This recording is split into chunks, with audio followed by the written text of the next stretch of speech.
The ICF Training and Technical Assistance Team is honored to welcome you to this California Housing and Community Development training session offered through the Emergency Solutions Grant Coronavirus Relief and Staffing Services Contract. I'm Chris Pitcher from ICF, and I'll be hosting today's session. Today's training session is part of our Racial Equity series, and today we'll be talking about engaging and partnering with persons with lived experience. It's my privilege to introduce today's first presenter, Donald Whitehead. Donald, please go ahead. Thank you so much, Chris, and I thank all of you for joining us today. We believe this to be a very, very important topic, and just thankful you all could join us. I'm Donald Whitehead with Racial Equity Partners.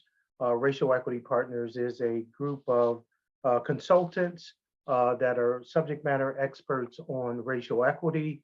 We've been around since 2020 as a group, but many of us have been doing this work for much longer. Myself, I've been almost 30 years with racial equity, and also work on every level of homeless service delivery, from outreach to executive director, and formed Racial Equity Partners with my partners, Jeff Olivet and others. Jeff went on to his position at the U.S. Interagency Council, and we brought on just some amazing folks that have, again, subject matter expertise in lived experience, racial equity, economics, strategic planning.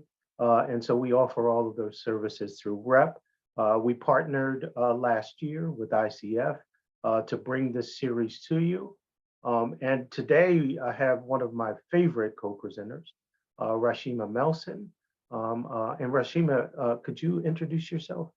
Absolutely. Thank you, Donald. Welcome, everyone. Thank you for being here. My name is Rashima Melson. I use she, her pronouns. I identify as Black. I have over 12 years of lived experience of homelessness. So I'm super excited to be here today. Let's get it started, Donald.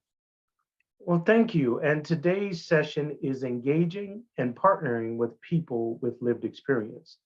And just a really quick overview of the session. We'll be defining lived experience. We'll be talking about why you should engage people with lived experience, the benefits of that engagement, and also how that engagement is authentic, so authentic engagement. When we do our sessions, we do have discussion. This is a participatory workshop, and we hope that you'll share in the dialogue and lend your voices.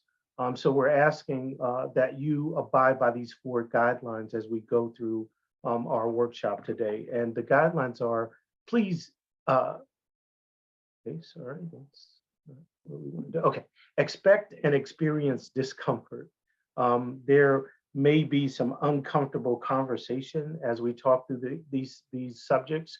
We know that racial equity in our country is something that hasn't been discussed in the workplace very often. We know that lived experience is something that we talk about often, but we haven't implemented. So some of the discussions we have may cause you to experience some discomfort. So at those times, we ask that you step away, you take a break, and do whatever you need to do to center yourself, but please expect that there may be some of that. We also ask that you stay engaged, and that's staying engaged physically, mentally, and intellectually. We hope that you stay engaged in this subject, and that you don't allow the distractions that may come with this platform to distract you. No emails, no phone calls. Please stay with us and help us through this journey down the path of racial equity. We also ask that when we do have those large discussions, that your comments, your statements, your reflection come from you, that you speak your truth, that it's not a part of a group, part of anything you read. We're asking you to share your experience as we have those discussions. Also, we aren't going to be able to give you everything you need to know about centering racial equity, but we do hope that we can get down the road towards some sort of closure, but we won't get there. We won't. Please accept and expect that we won't get to closure on this issue. We won't give you everything that you could possibly learn about it. And finally, we ask that you suspend judgment. please understand the difference between intent and impact. Sometimes when people say things, they don't know what that impact is going to be. So we're very hopeful that you suspend any judgment if someone stumbles a little bit in their dialogue, and sometimes we'll stumble in our dialogue. Please suspend judgment, and we thank you. These come from Glenn Singleton's Courageous Conversations About Race. So we ask that you stay with us and abide by these guidelines as we move forward. Okay, so right is my, sorry, having a little trouble here. So we're gonna start with our first slide. What is lived experience? Very quickly, just by definition, lived experience, I'm really having a little bit of trouble here with the slides. So let me just, personal knowledge about the world gained through direct firsthand involvement in everyday events rather than through representations constructed by other people. The experiences of people on whom social justice or a combination of issues has had a direct impact. So these are definitions from the Oxford Dictionary about lived experience. And again, a personal knowledge about the world gained through direct firsthand involvement in everyday events rather than through representations that are constructed by other people and the experiences of whom a social issue or a combination of issues has had a direct impact. So we'll go to the next slide. And I'm going to pass it over to Rashima. Awesome. Thanks, Donald. Yeah, so as Donald explained, lived experience is basically you lived it personally, you have firsthand experience. And what we try to do is explain the difference from lived experience versus learned experience. So learned experience is similar to if you go to get a degree, it's something you study, you observe it, the data of what it tells, you're learning how to do something or you're learning experience about something. But lived experiences, you are the expert in it. You lived it, and you have that raw, just, expertise in it. And so what we try to do is uplift that lived experience. Should absolutely be a partnership to learned experience. They both have different expertises. And so we have these two pictures here, and we see pregnant people, and then we also have a picture with doctors, right? So if you're pregnant, that's an experience that you can read about, you can study about, all these great different things, right? But it's nothing like actually you being pregnant yourself. And every experience is different. So also coming into it with the mindset that just because me as a person with lived experience of homelessness, I don't have the same experience as someone else. And so validating, valuing that, and respecting that those experiences are different, and knowing that you're coming in with a subset of different skills if you have learned experience. So we try to represent that through these two pictures, and just explaining the importance of it. A doctor could tell you so many different things about what to expect during pregnancy, but if your pregnancy is different from other people based on your genetics or who you are or what you eat, or how many, are you pregnant with twins or are you just having one baby?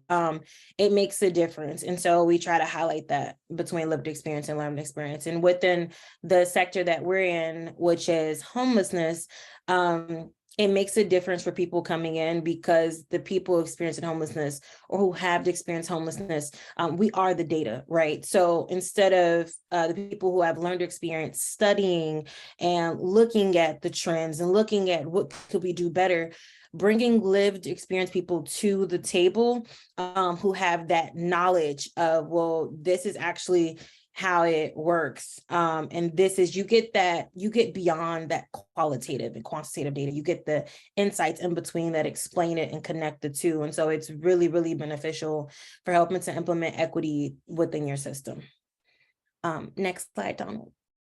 And so speaking of engagement, how I said, if you have lived experience, people at your table, So we're going to talk about how to inform, consult, involve, and collaborate. And so what informing is talking about, here's what's happening on the ground, the different insights that you may not get as a person who has learned experience, and the inside intangible and invisible things that don't necessarily come to light when reading through all the other ways of learning about homelessness. And then also when it comes to consulting, thinking about some options of what do you think, right? So asking the LiftX folks, what are your thoughts about this? As Donald said earlier, there will be moments where people feel uncomfortable or you may feel triggered. And that's where that consultant part comes in, and you ask people, well, what will potentially make you feel triggered, or what will potentially bring up a negative moment for you? Or how do I approach this? How do I say this? And so you kind of have that right then and there experts at your table to help you to kind of navigate through some of those difficult tribulations when working within the homelessness sector.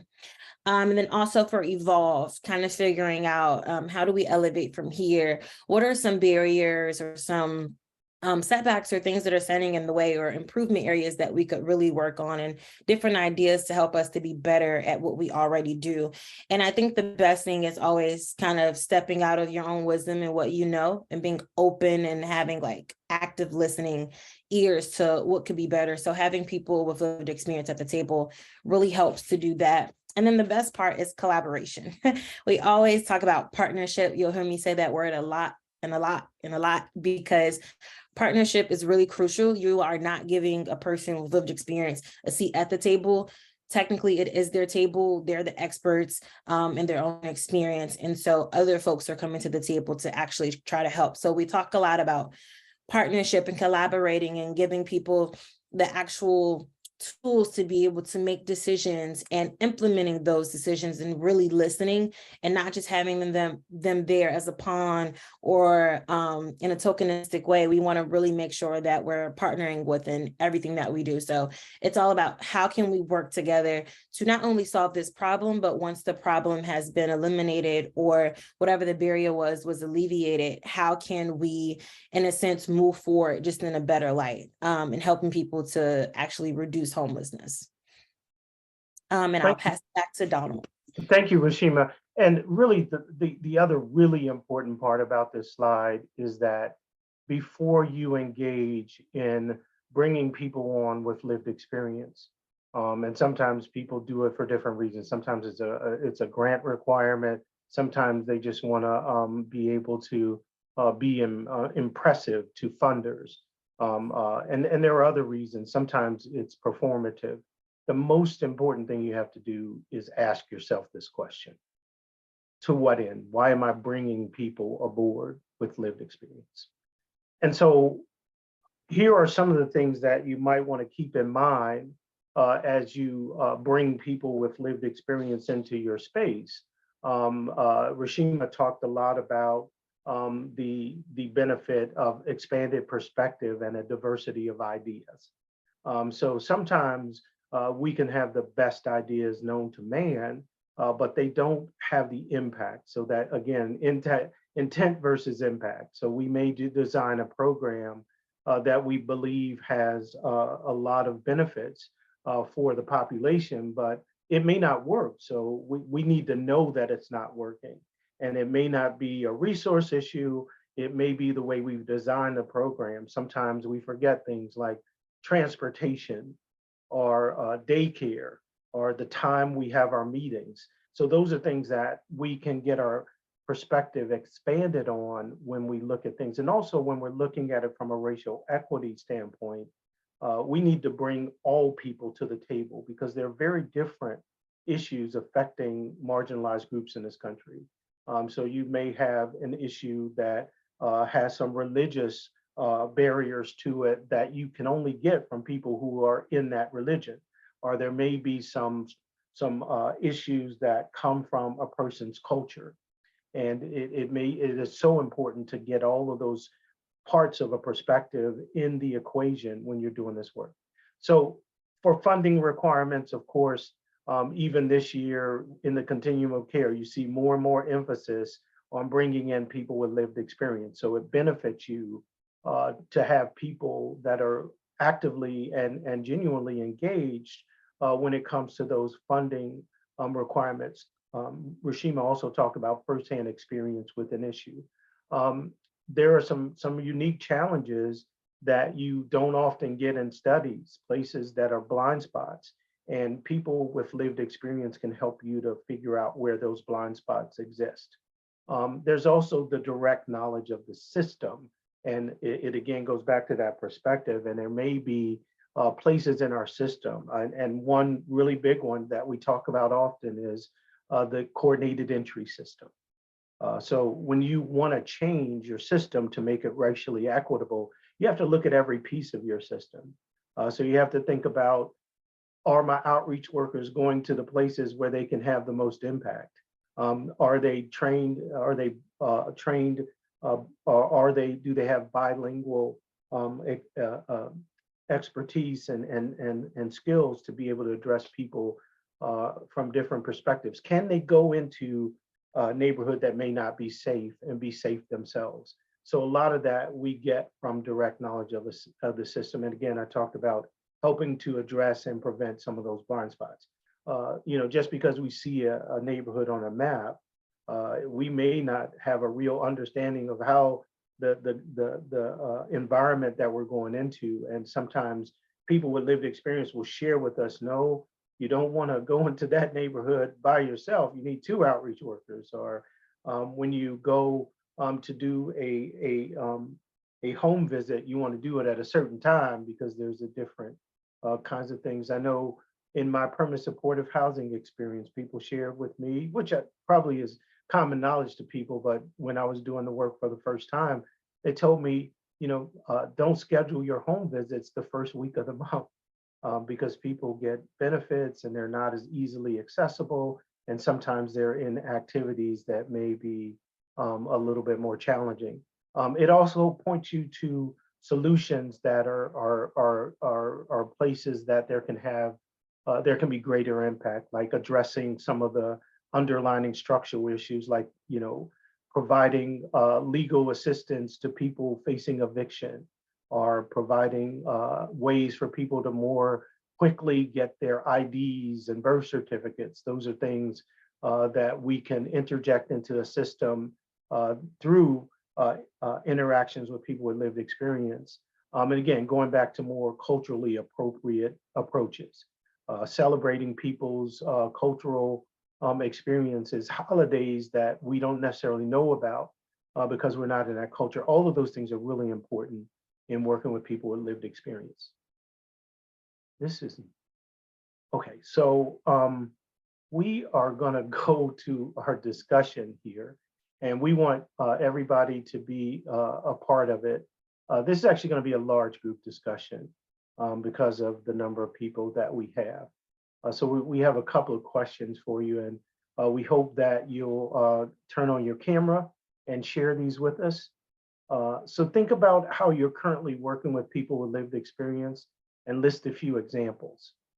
And then think about and discuss, why are we engaging people with lived experience and what are we trying to achieve? So that second question, what is our goal here? What are we trying to achieve? So I'm gonna pull the slides down, open up the cameras, and hopefully we can have a discussion about how you're currently engaging people with lived experience and why are you engaging people with lived experience? What are you trying to achieve? So love to hear from a few of you.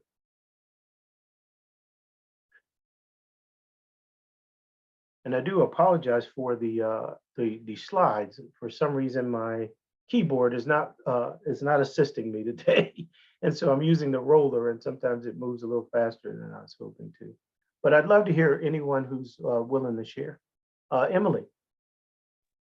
Yeah, hi guys. My name's Emily Colville. I'm super excited to be part of this conversation. I work for CityNet, which is a homeless outreach and service provision agency throughout 7 counties in California. And currently we are working with people with lived experience. We're hiring them as staff, as case managers. We're also hiring them as shelter associates, so providing meals and helping our shelter residents kind of clean their rooms, making sure they're following the rules there. We also are starting to employ people with lived expertise surveys in our shelters. And so our goal here is to kind of create a shared language between the case managers and those still experiencing homelessness, and allow a greater sense of kind of trust and rapport to be built. I think sometimes with case management or any position in homeless services, there's an inherent power dynamic between those who are being employed to serve and those who are receiving those services. And so our goal is to kind of equal out that power dynamic to the best of our ability by bringing in the voices of the people that we're serving.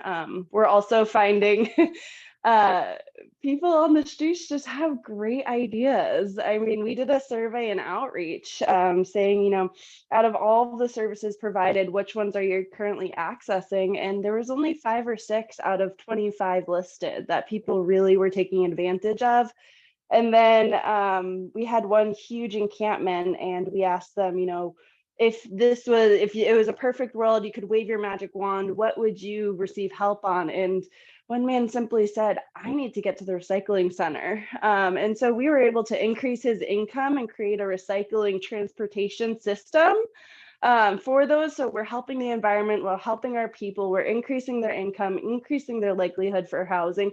And it was so simple, but for us who are making the programs, that's not something we may have thought of in our encampment response. So those are just some ways. I'm looking forward to this conversation. I do have lots of questions, so I will do my best not to take too much of everyone's time. Well, thank you so much.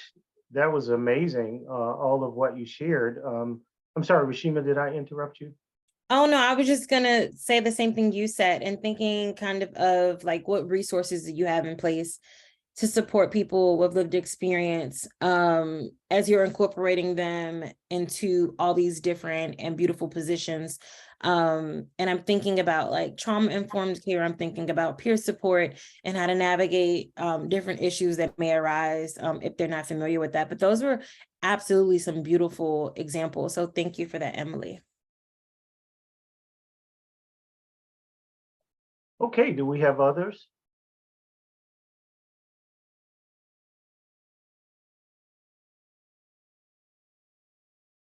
Don't be shy. We want to get all your thoughts and ideas out on the table. So please feel free to share.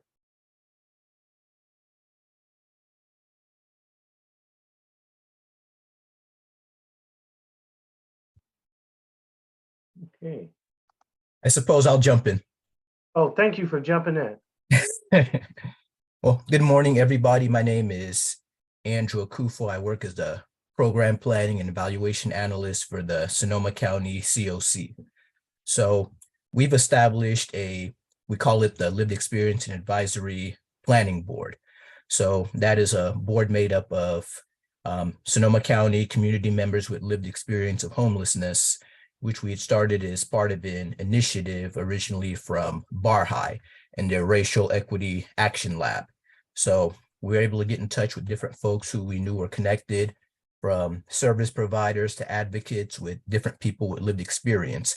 And, you know, people just used their resources and people who they knew, letting them know that we were trying to start this initiative. And the plan of the Lived Experience and Advisory Planning Board is to advise Sonoma County on issues of homelessness.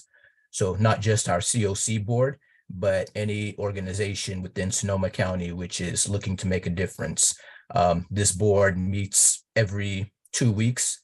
They are compensated for their time and their services, and they've been involved in almost every aspect of the different policies which we've been putting together in decision-making, which has been happening on the COC board.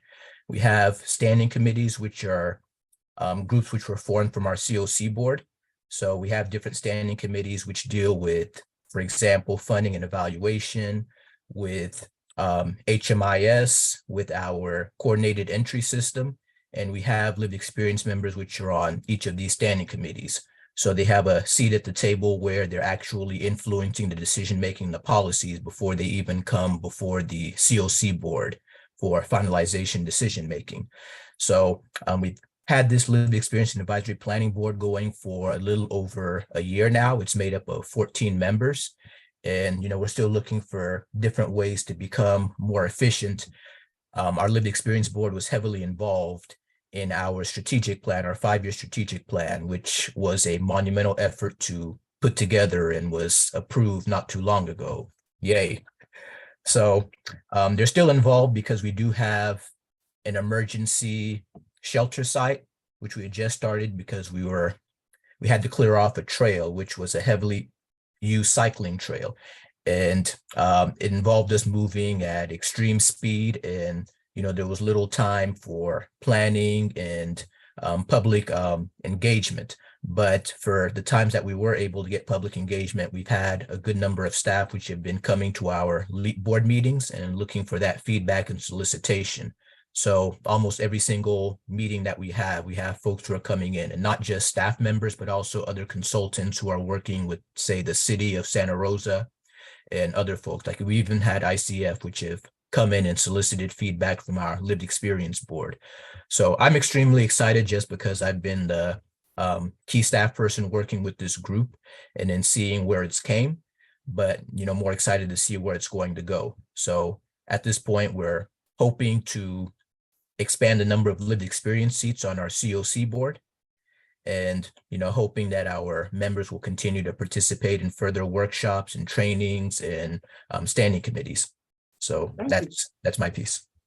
Thank you very much. And two amazing examples. I love the idea of all of the involvement in some of the bigger picture things that you're doing. And Emily, absolutely love the fact that you're actually hiring people with lived experience. Both of you, I wondered though, really quickly, wanted to ask just a quick question. How are people coming into the system? Do you feel like there's a learning curve? Do they have kind of a understanding of all of the programs and kind of how work in a committee like that will work? I mean, Robert's Rules of Order come to mind for me. So how are people entering into that space? So our specific lived experience and advisory board, of course, we provide them with as much information as we're able, from our COC charter to Rosenberg's rules. We've actually simplified a template to make it as easy as possible. So our lived experience and advisory planning board, we don't operate under the Brown Act, which our COC board and our standing committees do, just based on confidentiality reasons. But it's more so an independent body from the COC, even though it operates as an advisory board. So for us, what's the Brown Act? What's the Brown Act, Andrew? So the Brown Act is basically the policies and rules which were put together. It's a standard system as far as public transparency. So for example, some of the things that we do under the Brown Act is our information for public meetings needs to be posted 72 hours in advance. Everything needs to be public to where somebody who is wanting to participate in the meeting can get a hold of the information. They can request information from whichever board or body. Everything is public. So it's a sunshine law. So everything Right. has to be open for the entire public.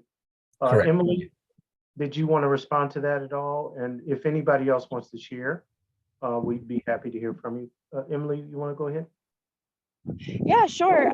So for our agency, we have all of our team members, not just those with lived experience, pass through 80 hours of onboarding training.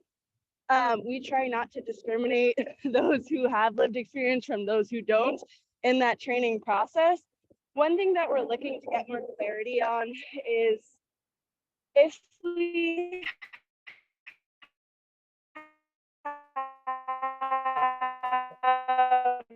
I'm sure that's really important stuff, Emily, but we are not even, I think you're having some technical issues. We'll come back to you.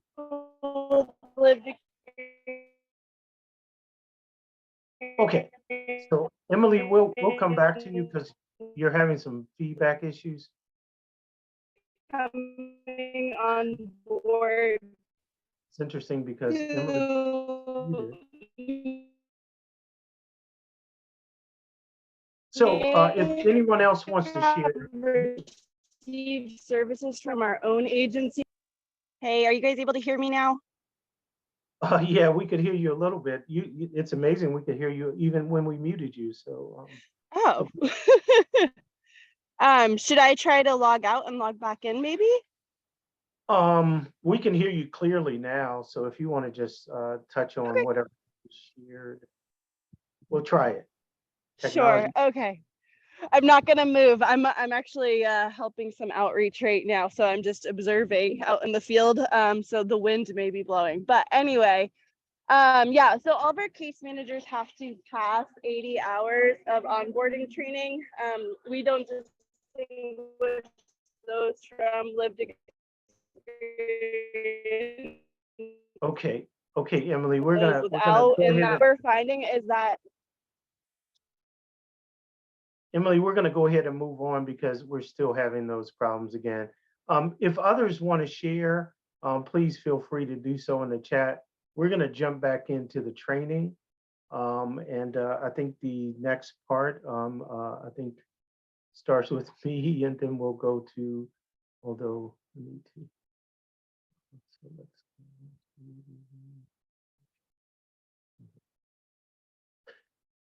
okay, so one of the reasons I asked that question is one of the major kind of barriers to really making sure that people with lived experience are involved in a real way is authentic engagement. And as you know, we started this particular workshop off with just understanding that people need to have a clear purpose. So it isn't just I want to involve people with lived experience. There's a why behind that. There's a purpose that needs to be clear and outcomes that need to be clear when we start involving people. So there are many different ways we can involve people, whether it's advisory boards or focus groups, or Emily is actually doing kind of the ultimate, which we think is so important, and that's hiring people and other organizational roles. And the point here is that we need to make sure that it's authentic and people aren't just there for advice. We're actually incorporating people into the work we do. My other hat is the executive director of the National Coalition for the Homeless. It's in our mission statement that people experiencing homelessness will be involved at all levels. And so it's important that we really make a statement by either defining that in our work, in our strategic plans, in our mission statements, really defining that there is a role for people with lived experience, and it's not just an outside role. It's actually bringing people into the system. And the other question I asked is about setting up for success. And so I didn't share this in the beginning, but I also have lived experience actually twice in my life. I was homeless as a child. My family lived doubled up, and I was homeless as an adult. And one thing that when I reflect on my early experiences in this work, I was often put in places without any orientation whatsoever.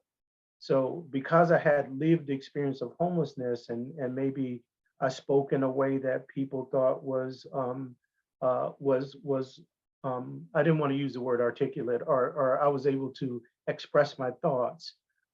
People put me in places that I wasn't really prepared for. I never, got orientation about things as simple as acronyms. So people would be talking about CDBG and ESG and HCV and all these other acronyms. I had no idea what they were talking about. I had never been a part of budgets before, so I was asked to sit at a table and help to decide what the budget was. So it's really important that before we put people at a table, because what happens sometimes is we'll put people at those tables, and because they haven't been oriented, because they haven't been given any pre-information about the subject matter, about just the specific programs, about our outcomes and our mission, it'll look at the end of the day as if they aren't succeeding. But it's because we've set them up for failure versus setting them up for success. And again, that is transformational. when you give people the tools they need to be really impactful in a system. And then we have the transactional things where we give people a gift card because they gave us 5 minutes on a focus group. So those are kind of transactional things that groups are doing. We believe that in order to really have an impact, we need to have a transformational experience for people. We need to move them into real, authentic engagement. And I thought this one was gone, but authentic engagement has 4 components: sharing power, prioritizing people with lived experience, creating physical and psychological safety, and equipping everyone to fully engage. And again, that may be a lot of different things that we need to do to make sure that happens. Sharing power is the most important thing. We can often talk about bringing people to the table, but do they have equal access? Do they have equal ability to have input?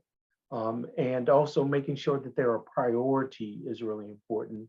Equipping everyone to fully engage. And that's not only the people with lived experience, it's the people who are already there at the table, who already have the power, making sure that they understand how to be able to incorporate people with lived experience into that space, creating physical and psychological safety.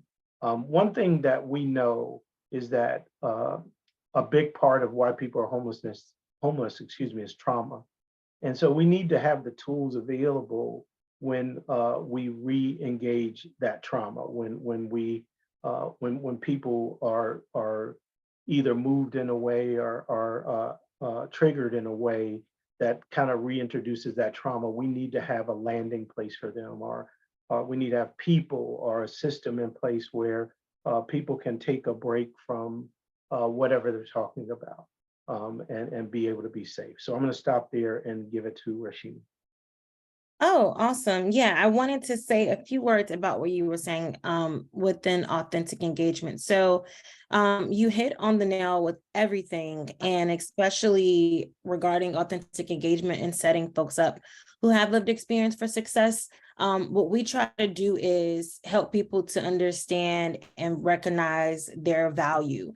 Their value goes beyond just having lived experience. We understand that they have lived experience, and so we want to elevate and uplift that, and understanding that they are the experts.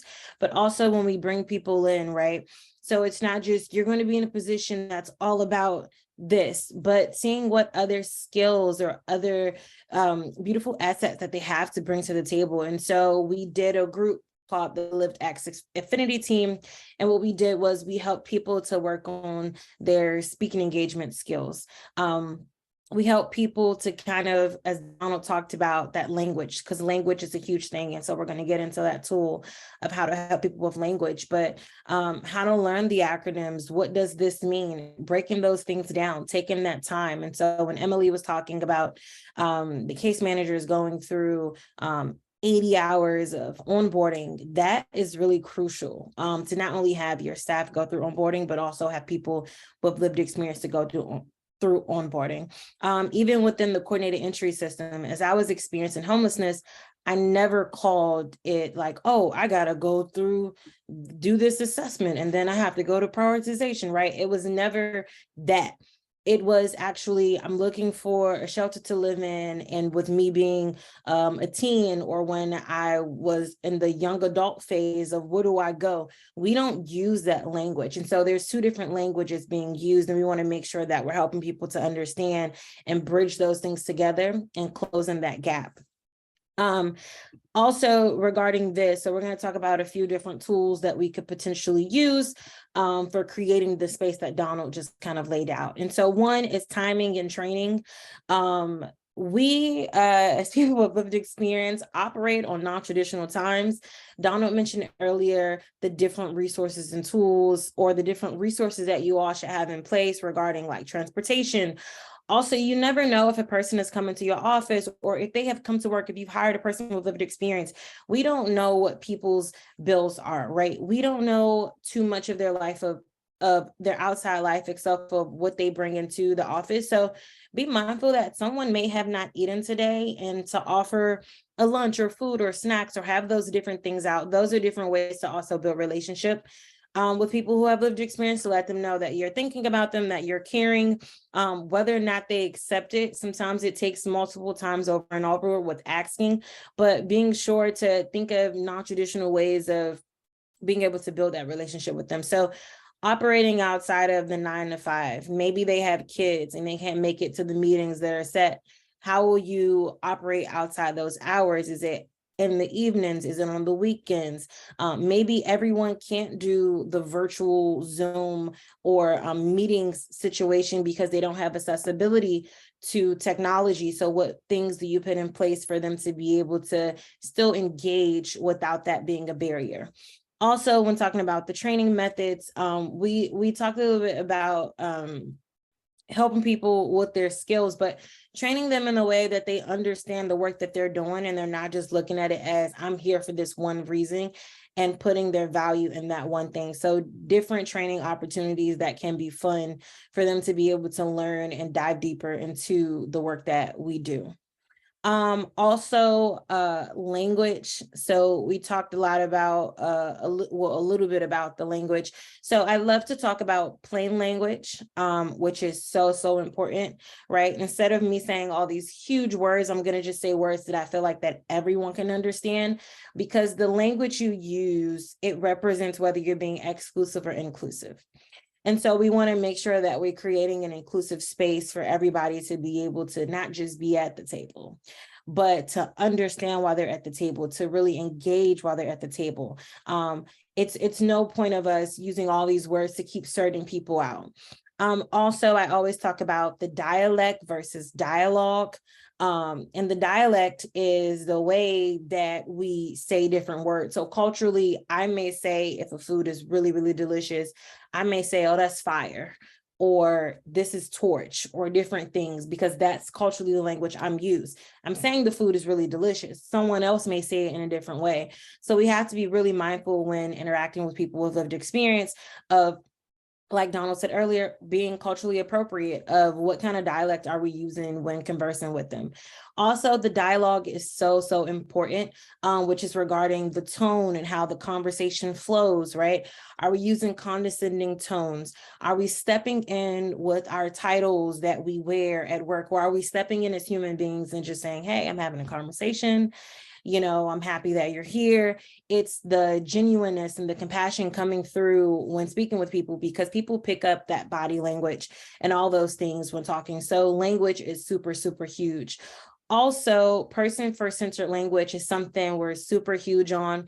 And so even you hear us saying people who experience homelessness, right? So we put the experience because it's so critical, very critical, that we do not put people's situation before them.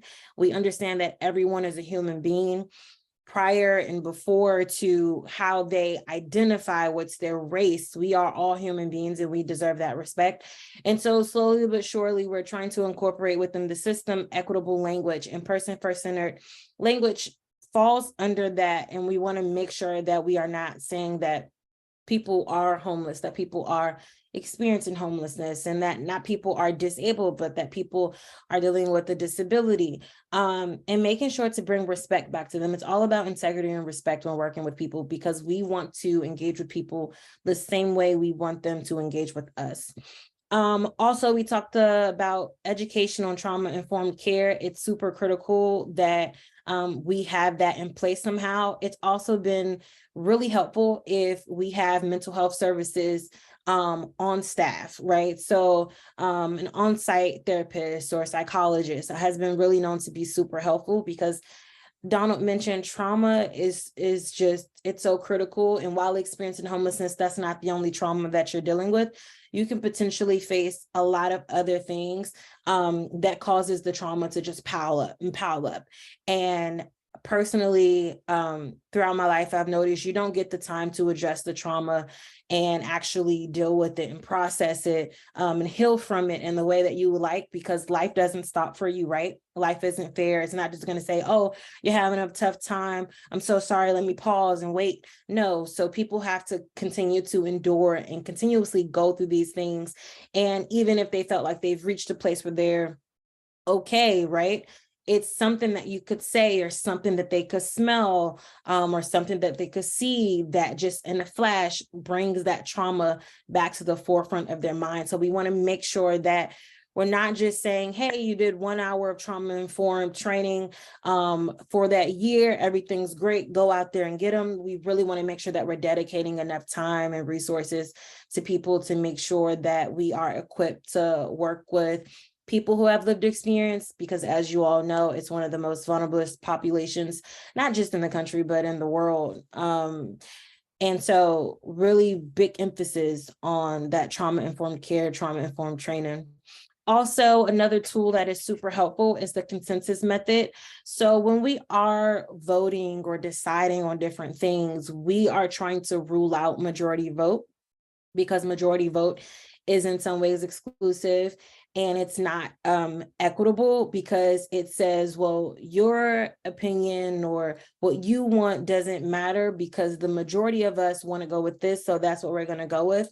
With the consensus method, it allows that everybody's yeses and nos turns into an explanation, and it better helps us to understand why a person may be expressing what they may be expressing.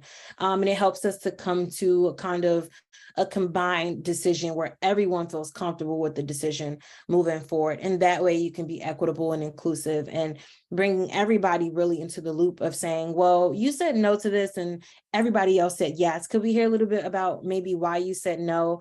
And it may be, you know, something you expected, it may be something you didn't expect, but it'll bring more insight into why, and say, we didn't think about that. And maybe we can do a different option that works for everybody. So we really try to change the majority vote is seen as the ladder. And what we want to do is put everything on a spectrum, and so that everyone has a place. And it's not that this person is more important than that person and this, you know, so we're trying to move it more towards that, and that makes it an equitable way. And people say that they really feel better because they feel like that their voice is being heard. And at the end of the day, it really matters when people feel like that they matter and that they're respected. The last thing on here is the restorative practices methods that we incorporate within the work that we do. So that's using circles. And the one that we really use a lot is healing circles. Virtually, it's a little bit difficult to do, but in physical spaces, you can do healing circles. You can have a talking piece, which the person who's holding the talking piece has the room. And so they talk while we allow everybody else in the circle to listen. So we're giving you permission to listen to us if we're saying something that's vulnerable, if we're saying something that's deep, if we're saying something that's scary. Because as Donald mentioned, this work isn't always comfortable, right? We're breaking down these doors, and in a way to create equity, that's what we have to do.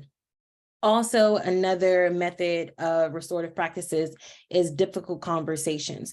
And so we know that within this space, every conversation isn't going to be sunshine and rainbows. They're going to have to be some really, really difficult conversations, whether that is with a staff member to a person with lived experience, or a staff member with their leadership. But because some tough decisions are going to have to take place, we have to have mechanisms for different difficult conversations to take place. So different ways of how can we do that in a way that still holds respect and integrity in these spaces.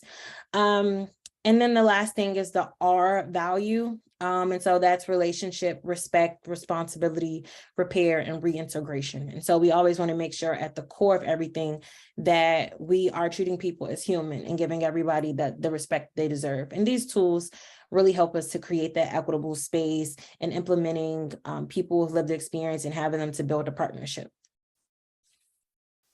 Thank you, Donald. And so this is a part of when you're creating those teams, you really want to make sure that we're compensating individuals for their time, because we know that talking about your lived experience, especially when you're getting into the details, if that's what it calls for sometimes, is a lot of emotional labor.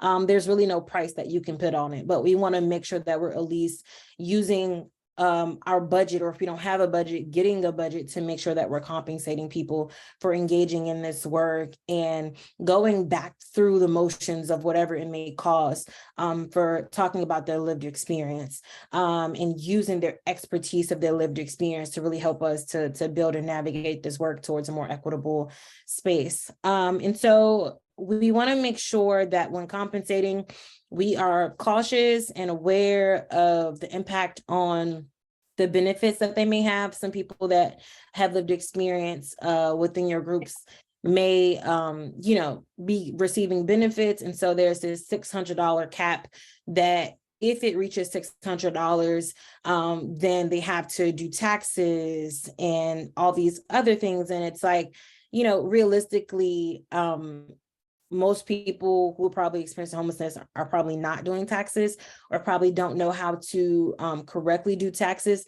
So when thinking about that onboarding process, what does that look like? Does that mean that, hey, we know that if you reach the $600 cap that has been set, how can we help you learn a little bit more about how to do taxes?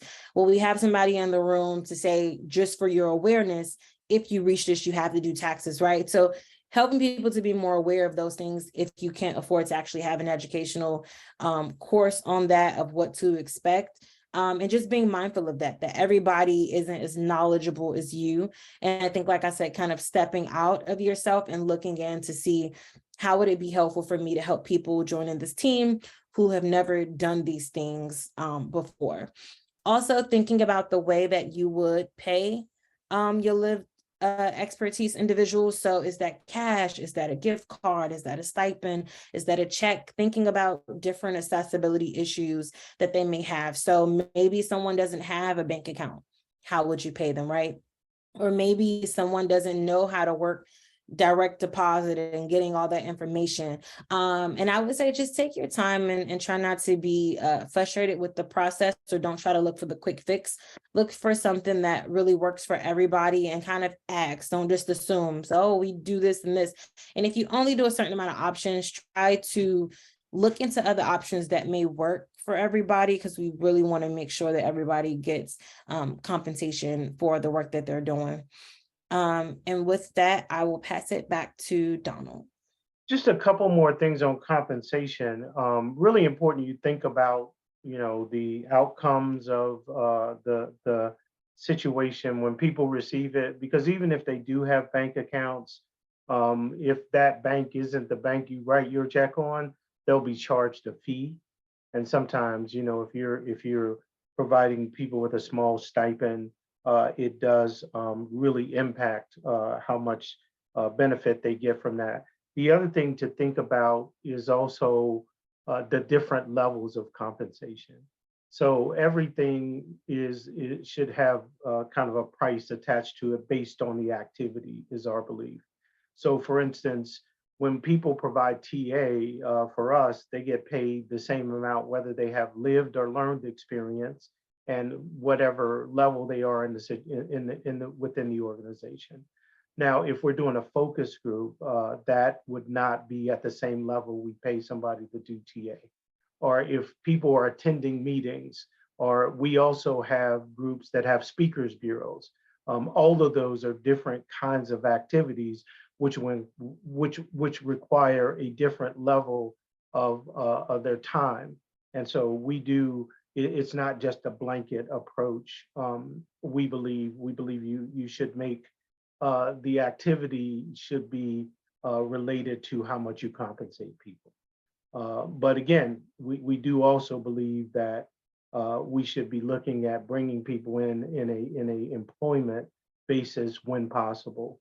One of the things that I'll share as far as my experiences with people with lived experiences is peer support.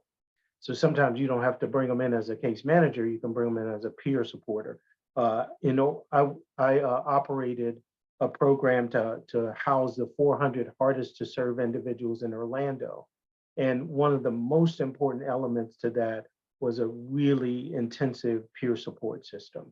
And it really does help you supplement supportive services in a PSH program. This was a PSH program, and those peer mentors, every person in the program had a peer mentor. They really brought it over the top. We didn't lose a single person in the first 3 years of that program. So just another way of incorporating people with lived experience into the workforce. Okay, it only went to one slide. I'm so happy. The next part of today's session is we want to go back into the discussion. So what have you learned? In what ways can your organization create environments for authentic engagement? And if you're already doing that, we really appreciate that you're doing that. But what are things that you may have learned today that may be helpful in creating that environment? So would love to hear from some of you. And then as promised, we'll go into some question and answer for specific questions. Didn't say this last time, but if you don't want to get on screen, you can absolutely put your thoughts in the chat. So I'm going to stop sharing here and open it up. Would love to see your faces as you ask questions. Looks like Cindy, were you about to ask a question? But thank you for coming on camera. Anyone else have any thoughts, something they've learned today that they didn't think about as they've done the work around bringing people with lived experience on board?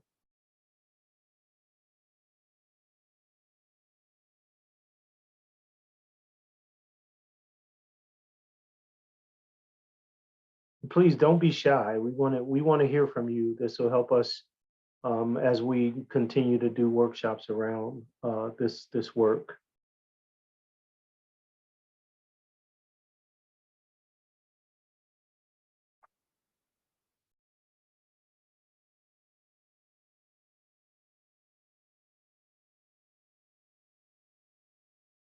So Emily says compensation and providing multiple options of reimbursement. That was very helpful. And Rebecca wanted to know a little bit more about peer support. I'll address that. So peer support is bringing people with lived experience on to help provide supportive services for people in different programs. And it's something that is very tried and true, something that's been around in other disciplines for a very long time. So the VA uses peer support in their work with homeless veterans. The substance abuse system uses a lot of peer support around recovery. The criminal justice system uses peer support a lot. The mental health system uses peer support a lot. So basically the idea is that there's someone there who has the same experience as you, who will be able to help you guide yourself through the system based on their knowledge of the system. So in homeless peer support, what we had in our system in Orlando is we had people who understood things about the community that we didn't understand, like where the bus routes were, where the laundromat was, where the shopping center was. So they were able to kind of address barriers that people may have had, and that didn't fall on the case manager, because we know that the best practice is 13 to 15 people in a permanent supportive housing program. And because of the intensity of issues, because of the depth of the trauma, sometimes it's really hard. You have to spend a lot of time with each one of those individuals. And you have to do a lot of different things to provide that support. So our peer support staff was able to take people to doctor's appointments or sit with people at Social Security offices. I don't know if anybody has to deal with that. That can be a traumatic experience in itself. And so those things that were not necessarily case management activities, but absolutely needed to get done, our peer support specialists were able to help with that. Sometimes we could have them go to a community after hours. And the important thing about that is that, you know, a lot of things that are negative in communities happen after 5 o'clock. So the screening process. So we basically put out a job description for people. We interviewed them just like we interviewed everybody else. We did have to make sure of some things because we're dealing with vulnerable populations. So they did have to pass background checks. And also we had to make sure that they could deal with people who are vulnerable. So those things we did. So that's how we screened them. We screened them like we did every other employee in the building. We had to make sure that it would be a safe experience for people. But I would also, oh, go ahead. I'm sorry. yeah, I would add to that, like the background check part. That part gets a little tricky because if you're dealing with a person experiencing homelessness, who is dealing with an addiction to substance abuses, and someone else has already managed to, navigate through that, it's a tricky process because that person may have a background or may not have a background, but that person may be really helpful to this other person. And so in an out of context example, for me, like I'm first generation college student, no one else in my family did it.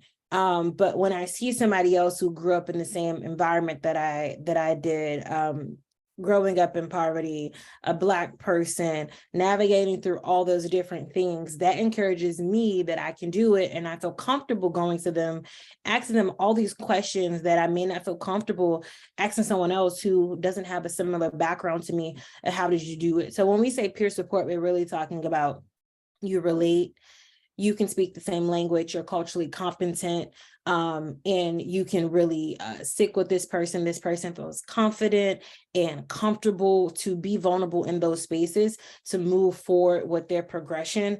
So it's really it's an individualized thing. So a peer support advocate that may work for, one person may not work for a different person. So you may have multiple different peer support people. Then you have peer support researchers, peer support advocates. You can have a peer support specialist even on staff. So it's so many different ways that you can incorporate peer support.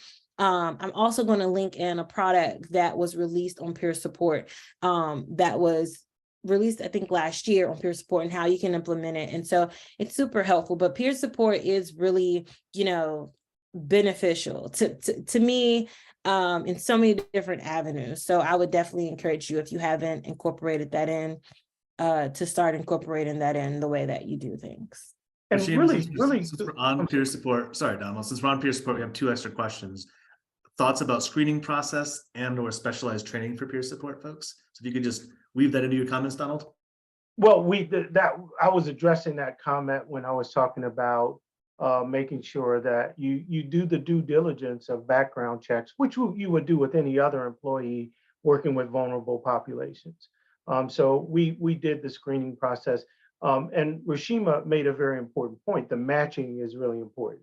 So you want to make sure that, if you bring on someone who's very new in recovery, that you don't put them with somebody who's in active addiction, because that's gonna, you're gonna have a really tough situation there. Or if you have someone, with domestic violence issues, you certainly want to make sure that that you have a person who is of the opposite sex, that isn't of the opposite sex. I'm sorry, please don't.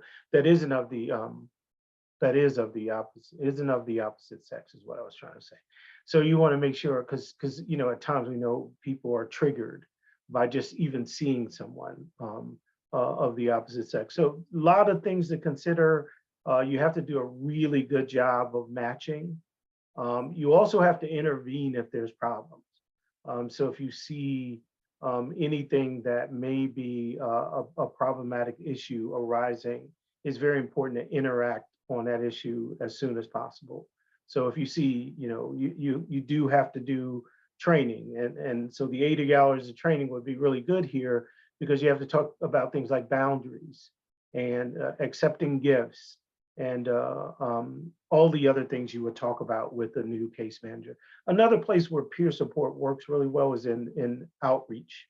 So if you want to make sure that because the issue with outreach is really getting that trust And sometimes it's an evolving thing, and sometimes it takes a long time. But I find that when I have people with lived experience, people of color, that it's a lot easier to start the process because there's a trust level that's already apparent when that person first walked into the room. So those are some issues to think about. So we encourage the specialized training in someone says, oh, it's super, oh, that's Rashima. It's super helpful to have people as outreach workers and with lived experience. We think that training, that 80 hours, I'm really happy to hear that. Rashima and I worked on a safety manual for HUD. And often in emergency shelter, people don't get that level of training. And so those kind of things that we've talked about already, trauma, people not feeling safe, those happen because we don't often, in many places, properly train people. So they don't know about trauma-informed care. They don't know about listening, motivational interviewing. Those things are so important for everybody working in the continuum. Chris, I'm sorry. Yeah, I can echo that.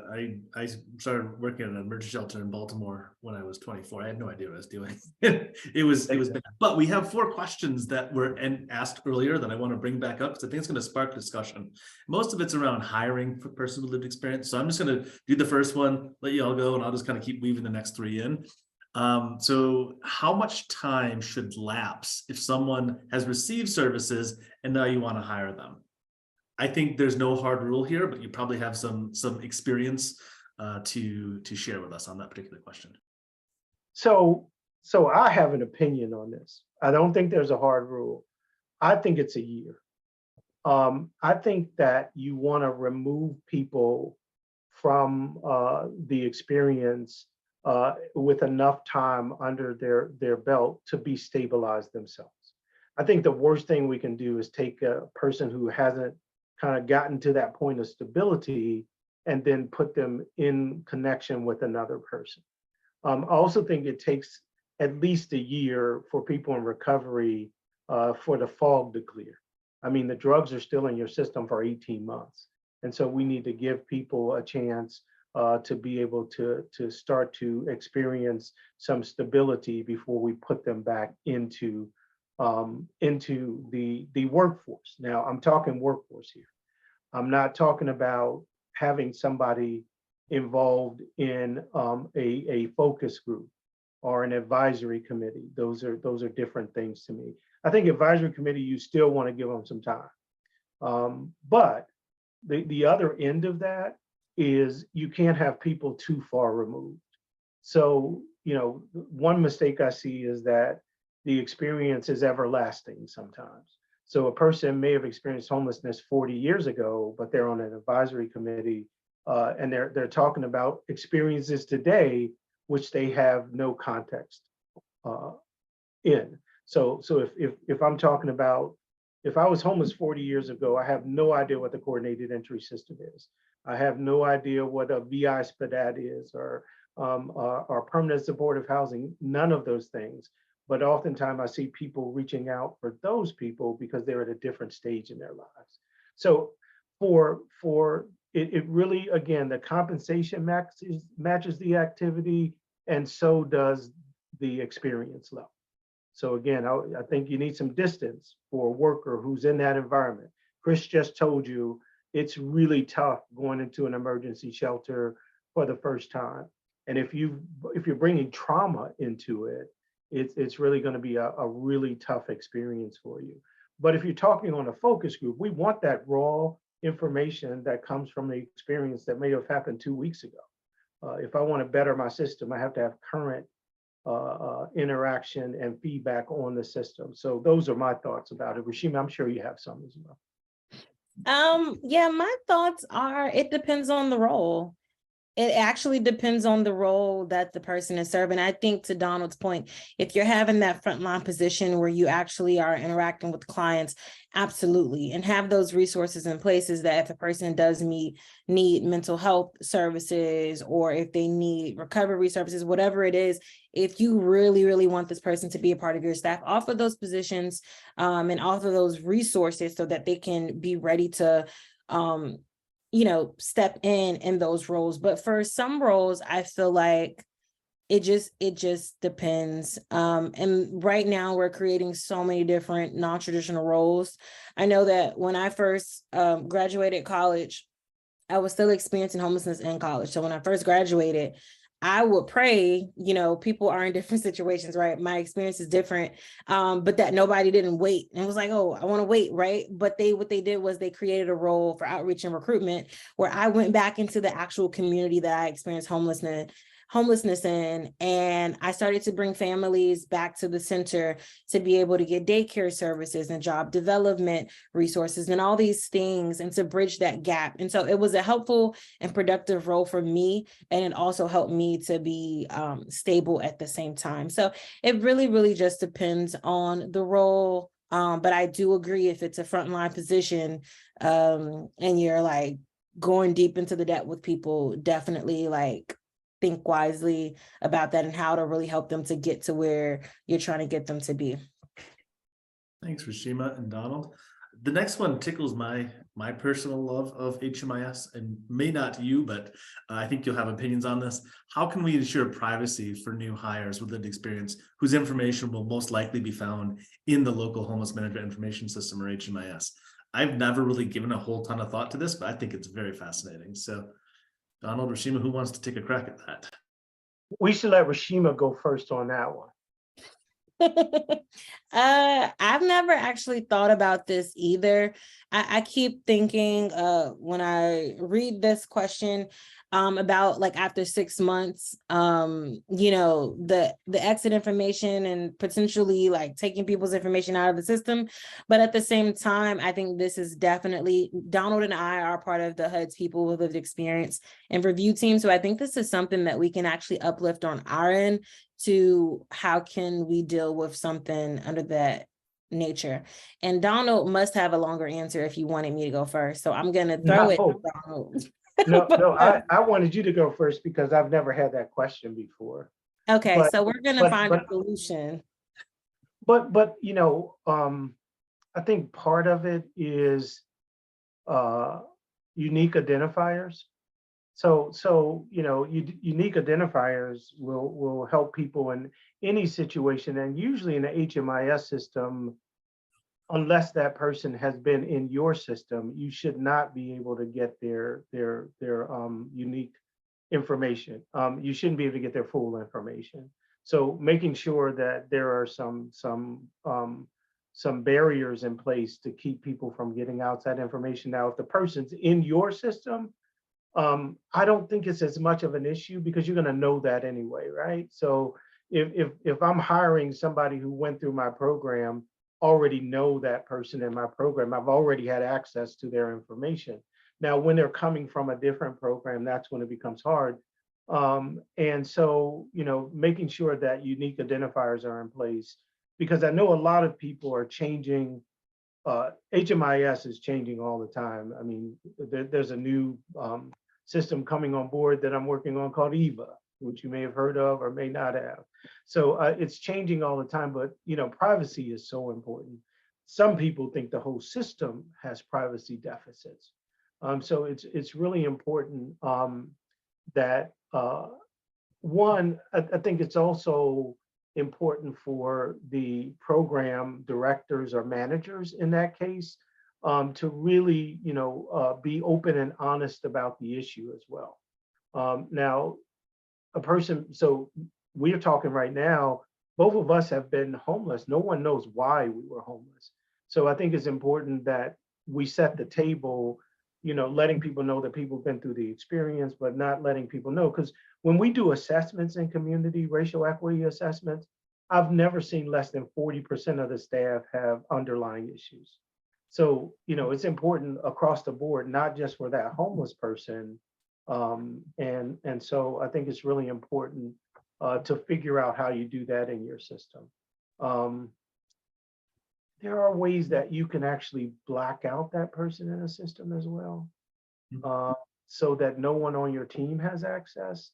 The HMIS administrator can actually move that record. So I'm sure that's something that your HMIS administrator can figure out. But I haven't had that question. It's really important. And Yeah. thank you.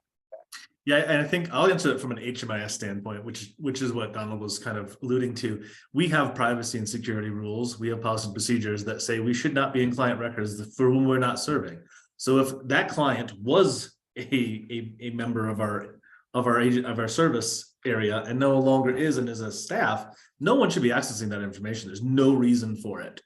We shouldn't be going into HMS and trying to find our friends and family or people that we want to see where are. It is a data system that's required and not meant to be used in that manner. And as Donald mentioned, there's many different ways that either your HMIS lead or maybe your data committee can come up with rules. And maybe after a person's housed and they're working, we can just expunge that from the data system. We don't need to really worry about that anymore. There's lots of ways to handle this. But I think having a conversation within your community about how you handle it is probably really important. And don't break your own rules. If you're not serving the client, you have no reason to be in that record yourself. So I think we can rely on our security and privacy a little bit to help us there. Of course, we have to account for that and make sure that people have fidelity towards that. All right, next one. And I think we hit this, but I want to let it go again. Should housing stability be a requirement for hiring someone with lived experience? And I think if so, what does that look like? Donald, you kind of gave your answer of a year, but I think you both said, don't put someone in crisis in helping other people in crisis. Crisis itself is the problem. So I'll let you ruminate on that once again. Yeah, Go ahead, Rashima. I was gonna say, I absolutely don't think it should be a requirement, because when we say people with lived experience, we mean people who currently experience homelessness, people who have experienced homelessness. And also, to be completely honest, I think stability is a very interesting word, because as we know, the average American has $1,000 in their bank account. People go through crises all the time. So actually, for stability, I would say I feel like that's really no. I feel like for me, Donald, you may have a different opinion, but I feel like it shouldn't be, because that could be leading to their stability. You never know. When Donald talks a lot about trauma, for me doing particular things around this work led me to knowing what I wanted to do in life and led me to stability. It actually really helps people to feel grounded. And it gives them a sense of purpose. And so if we would turn them away because we're like, come back when you're stable, we don't know what path that may lead them down and how that may add to their trauma. So I say, if you feel and you see that value in a person and you want to include them within your staff, go for it. But also, as we've uplifted multiple times, have resources in place to be able to accommodate whatever they're going through at the moment.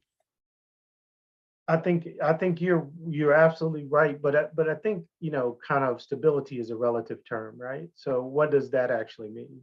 So what I meant, like, I don't think it's a good idea, and people will differ with me on this, and I'm happy for people to do that, to have someone who is living in the shelter providing services in the shelter.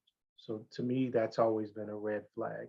I know that, like, in transitional housing programs, because it's such a long time, and people do get to kind of a more stable point.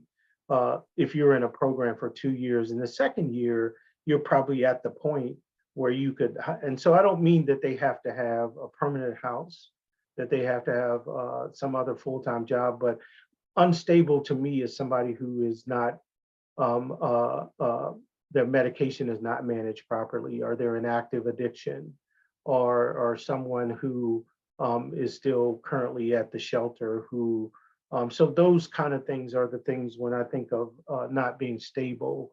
But I do think there's a challenge with taking people who are recovering from addiction in that first year.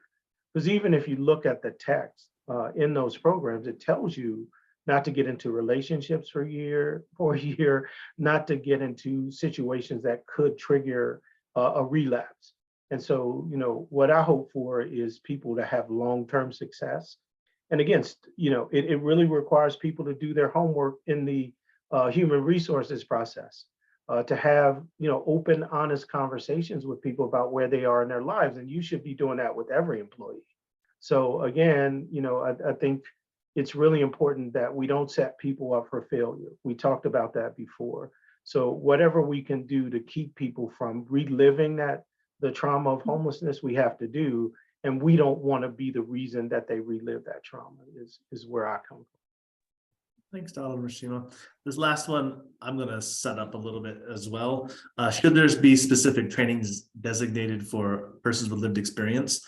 And I think, Donald, you highlighted something that I've noticed we do as an industry in not only tokenizing folks, but expecting them to walk into a complicated COC situation and know the acronyms or know all the things that we've learned over 10 years. They're supposed to know the day they step in. There's no onboarding or orientation in many of our communities. That feels like a big loss to me.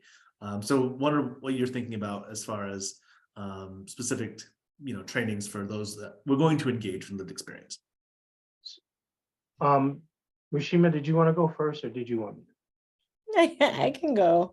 I feel like yes, there should be designated trainings for people with lived experience only, just due to the things that I talked about earlier and uplifting their value and helping them to understand and essentially why you're adding them to the team. So having that transparent and open relationship with them, and there are certain skills, just like Chris just stated, that they may not have or may not understand. And let me say that over. They have the skills, but they don't know that they have the skills. So if they're super good at facilitation, if they're super good at being a great speaker, or if they're really, really good with people and we call it something else and they're not familiar with that language, then there is a disconnection between the two. And so it's our job to gap that through those trainings. Also, even when you're doing the interview process of hiring a person with lived experience, that process has to look different. Because you're not asking this person, well, so let me see your resume. How long have you did this? What did you major in college? Like, we're not coming in on learned experience. We're coming in through lived experience and helping that to be opening that space for that. And also there might be tension between people who are current staff who were hired based on their learned experience versus people who have lived experience, and being able to alleviate that tension and helping people to understand that both are important. We never want people to come there and feel like, oh, well, you were hired just because you experienced homelessness. You didn't work for this like I did, or you don't have the merit, when that's absolutely not true. Because the person experiencing homelessness, regardless of how long the length was or what type of experience it was, that's a crucial and brutal process to go through in itself. And there's so much gain to learn through that, especially with the trauma that you have to wear on your back. And so you have to be able to kind of alleviate those different things. So it's a full yes for me. There should be trainings for both, where we do it collaboratively, where there are learned and lived experience, but then also there should specifically be trainings for people with lived experience. And Donald, I'll toss it to you. And so I believe in it so much, we developed the training for people with lived experience. There's also really good research from ICF on this that happened and on just incorporating people with lived experience that ICF did with SAMHSA. So there's a paper that's really good. At the National Coalition, we created something called the Lived Experience Training Academy. And it's just that, it's preparing people to be a part of advisory boards, or and it does all the things we talked about. It talks about financial literacy. It talks about acronyms. There's a section on, and Rashima helped to develop this, as a matter of fact. It talks about all kinds of dimensions of what people need to be able to understand as they do this work. There's pieces of it on criminalization. So we fully believe in making sure that people are set up for success. So again, it's not about, thinking that people are less than. It's important that people have all the tools they need for success, because, I had been out of homelessness for years, but people kept putting me at these different tables and I had no understanding. Like, I would go from a homeless program and then they put me in the healthcare for the homeless program on the board, where I'm deciding about, medical issues and CARF and things like that. And I have no orientation to any of this stuff. Yeah, we should do it. Sounds good to me. So, it's not fair for the individual, but it's also not fair for the program and the other people in that program for somebody who doesn't understand the issue to weigh in on the issue. So. Yeah, one of the mistakes I think I made as a younger person, and this was probably 15 years ago, I was running HMIS in another state and put together a board. We wanted folks with lived experience, and we definitely put folks on that didn't know what HMIS was, and not orienting folks was it was a mistake, and it was not malicious. It was just we were asked to do it, so we did it, and we did it very poorly. And I'm afraid we're reliving some of that now with the new, desire to engage a person with lived experience this way. So I just wanted to name that as I did it, and now I don't feel so great about it anymore. I would have done it way differently today than I did, a decade and a half ago. I'm just going to read one more thing from Emily. So this, I believe, was really talking to making sure that folks are more stable before hiring folks. Could this lead to possible stigmatization of those experiencing homelessness, having addiction and mental health issues? Aren't we creating a discriminating policy that favors those that are housed? We have plenty of folks who are housed who also have mental health and substance use issues. So I think, she says she's playing devil's advocate here, Emily. I think that is a really good point of, people are in different places in their journeys, and, I could be actively using and still be of value to your organization. I could be experiencing mental health issues and still be of value. So that one size fits all doesn't really kind of apply here. I don't know if anyone has any reactions to that. I just thought it was a pretty good comment. Well, my reaction to that is this. So you're absolutely right. Everybody experiences mental health. Not everybody, I'm sorry. Many people, whether they're housed or unhoused, experience mental health and substance abuse. What we wouldn't do in either situation, and this is really fundamental. We have to treat everybody the same. So whether they're housed and unstable or homeless and unstable, we wouldn't bring them into a work environment. So somebody who isn't stabilized on their medication, or somebody who's actively using, that's why we do drug tests. That's why we make sure that, when we do an interview, we're asking people probing questions. So it's important for us to make sure that when we bring somebody into an environment with vulnerable people, that we don't expose them to more vulnerability. So that's why whether you're housed or unhoused, you bring people in. Now, I'm not saying that a person who's not stable couldn't be a part of another part of the work. So, I've been on focus groups with people I was sure were under the influence or experiencing some mental health issues, but their perspective is important. So it really depends on where you're bringing that person into your system. So again, I wouldn't hire somebody who's in active addiction at any section of my workforce.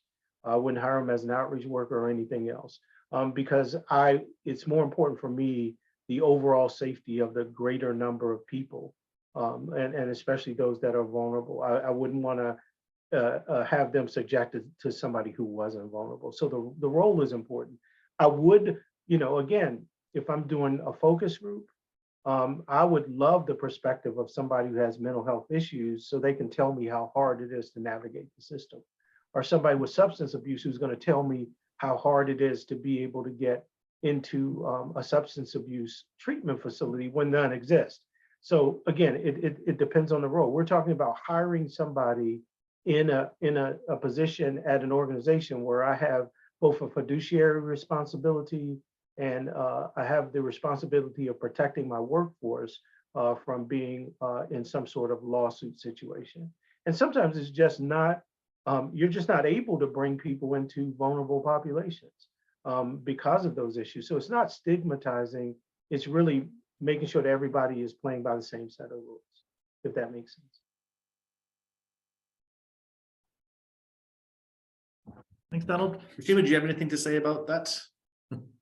I think the only thing that ran through my mind is the coping mechanisms. I think what distinguishes the difference from the question that Emily had when playing devil's advocate is that some people do specific things and are still able to carry on with their regular life, and others do specific things and it causes a dramatic effect within their life. And so, you know, Donald went through all the parameters of if we did do the drug testing and all these things, but I think it matters about, regardless of if it's a drug, if it's being in a relationship, if it's eating more food than you should. Some people can eat 5,000 calories a day and still just be in tip-top shape, and others go on to gain a tremendous amount of weight. So it depends on how it affects them. And I think when we're talking about people experiencing homelessness, we look at the different factors of how does it affect them,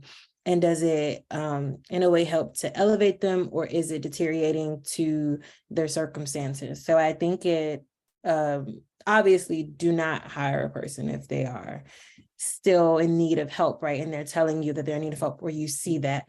But to your question, I think that's what went through my mind, is the way that it affects the person. Thanks, Rashima. And that sprung something in my head, which I will share quickly and then wrap us up. Is I have a friend who's in recovery, and he said, "Your drinking's not a problem for me, but my drink is a problem for everyone." And that to me just kind of put a point on it. Like he got it, and I got it when he said that, and we have to be, you know, kind of thoughtful in that manner. And if you can articulate that for yourself, you're probably in really good shape in recovery. I want to say thank you to everyone for attending today, especially Donald and Rashima for presenting. And thank you for attending this California Housing Community Development Community Workshop session offered through the Emergency Solutions Grant Coronavirus Relief Consulting and Staffing Services Contract. When you leave today, a 3-question survey will pop up. Please put information there about things you'd like to know or more. We do look at that every week, and new trainings come from it, or we change our training sessions. So I'd like to offer that option for you. Also like to say for just the record, this is our final racial equity training series session that we have planned at the moment. So this could be the end. If we get information that says we need to do more, we might do more. But I want to just thank everyone who's been part of the racial equity training series for the last year plus, and enjoy the balance of your day. Good day. Thank you.